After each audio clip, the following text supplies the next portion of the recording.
What's up, you guys? I had to take a break because it was my birthday this weekend, the critic here, and today I am reviewing Conflict of Interest by Ghetts. British rapper Ghetts has released his third studio album, and this is my first time listening to the Plasto artist. Now, I honestly don't know much about this artist except for the fact that he's the type of person who's had a difficult past and has been in difficult relationships. This album does describe a lot of that, up to the point where it sounds like a British version of Joyner Lucas's album 508, 507, 2209, but way better. These 16 tracks are well organized, where they obviously have their own acts. Whether if they are based on relationships and the hard life of being a working class citizen in the UK. I was honestly looking forward to listening to more of the features on this album because they were more interesting to me.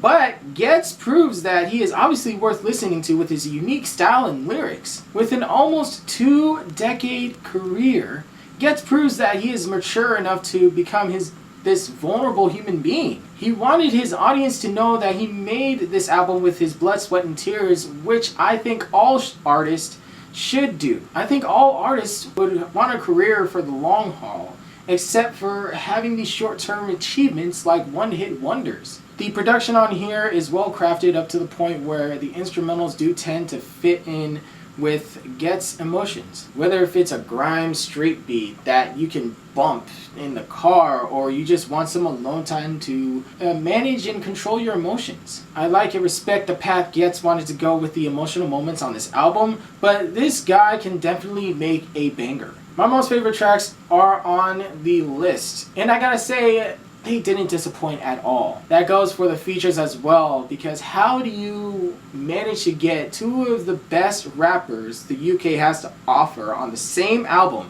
And I'm not excluding Slow Tie from this at all. The chemistry Ghetts brings with Stormzy and Skepta is remarkable, and the earworm of the song Mozambique deserved to be a hit banger. I don't know, bro, I don't know, fix the streets, bro, sell some real mean dope.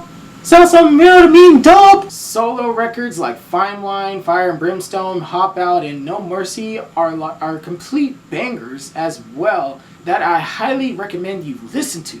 Little Bo Peep is also an amazing and unusual conclusion because all of the rappers on here show their vulnerability, including Dave. There are tracks on here that are between good and great, but they're not really tracks I want to come back to because it's not as entertaining as the tracks I liked, even though some of them were kind of entertaining. Crud with Gigs is absolutely the most ridiculous and worst track. I mean, who can take Gigs seriously, and how can you handle working with him? I do appreciate the constant pop culture references, but dude, it's just like so overdone and overwhelming. Overall, I had a really great time listening to this album. Sure, it is an hour long with 16 tracks, but Ghetts definitely makes it worth your time. I think 2021 proves that it's going to be a good year for British hip-hop because there have been really good tracks and albums so far. If I listen to Ghetts' other projects and he manages to grow on me with all these past projects,